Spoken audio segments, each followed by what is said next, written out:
இன்னைக்கு ரெசிபி பன் தோசை. ஒரு கப்பு உப்புமா ரவை, தயிர் அரை கப்பு, உப்பு 1 டீஸ்பூன், கடலைப்பருப்பு 1 டீஸ்பூன், கடுகு 1 டீஸ்பூன், ஜீரகம் அரை டீஸ்பூன், அரிசி மாவு 2 டீஸ்பூன், எண்ணெய் 2 டீஸ்பூன், வெங்காயம் 1 பொடி பொடியா நறுக்கியிருக்கேன், கருவேப்பிலை, கொத்தமல்லி, பச்சை மிளகாய் 3, பேக்கிங் சோடா அரை டீஸ்பூன். இது ஆப்ஷனல். உப்புமா ரவை 1 கப்பு, அரிசி மாவு 2 டீஸ்பூன், தயிர் அரை கப்பு, வாட்டர். நல்லா வழுமுன்னா அரைச்சுன்னு வந்துட்டேன். 2 டீஸ்பூன் ஆயில், கடுகு, ஜீரகத்தை போட்டுக்கிறேன், கடலைப்பருப்பு கொஞ்சம் சிவக்கட்டும், பச்சை மிளகாய், கருவேப்பிலை, வெங்காயம் லேசா சிவக்கணும், பச்சை வாசனை போகணும். Gas off. உப்பு போட்டுக்கிறேன். இந்த அளவுக்கு நல்லா வழுமூனா அரைச்சுக்கோ. இந்த ஒகரணையெல்லாம் ஆறி எடுத்து இதுல போட்டுக்கிறேன். பேக்கிங் சோடா போட்டு வாத்து காட்டுறோம், பேக்கிங் சோடா போடாமே வாத்து காட்டுறோம்.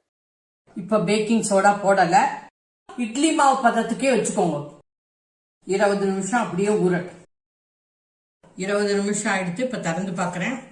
மாவு கன்சிஸ்டன்சி கரெக்டா இருக்கு.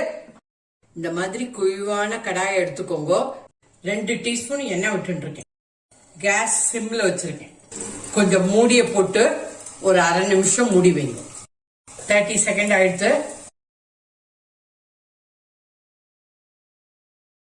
கடாய் அரிசாண்டலா இருக்கட்டும். பேக்கரி பன் மாதிரி கிறிஸ்பியா இருக்கு. பெரிய குழி பணியாரம் சூப்பரா வந்திருக்கு. 2 பக்கமும் காமிக்கிறேன். போரும், இதுக்கு மேல சாக்க வேண்டாம். இப்ப எடுத்துடுறேன். பாக்கி இருக்கிற மாவுல 1/4 teaspoon baking soda, 1 teaspoon oil. இது பேக்கிங் சோடா போட்டது. 30 செகண்ட் மூடி வைங்கோ. கேஸ் கண்டிப்பா சிம்ல இருக்கட்டும். 30 செகண்ட் ஆயிடுச்சு. பேக்கிங் சோடா போட்டது சூப்பரா இருக்கு. பேக்கிங் சோடா போட்டா இன்னும் கொஞ்சம் கும்முன்னு வருது. ஒரு அற்புதமான ஒரு டிஃபன்.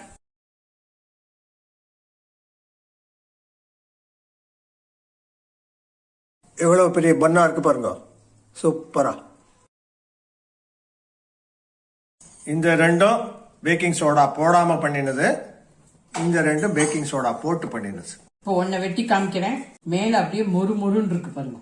தேங்க்யூ. பாய். ஜெய் ஹிந்த்.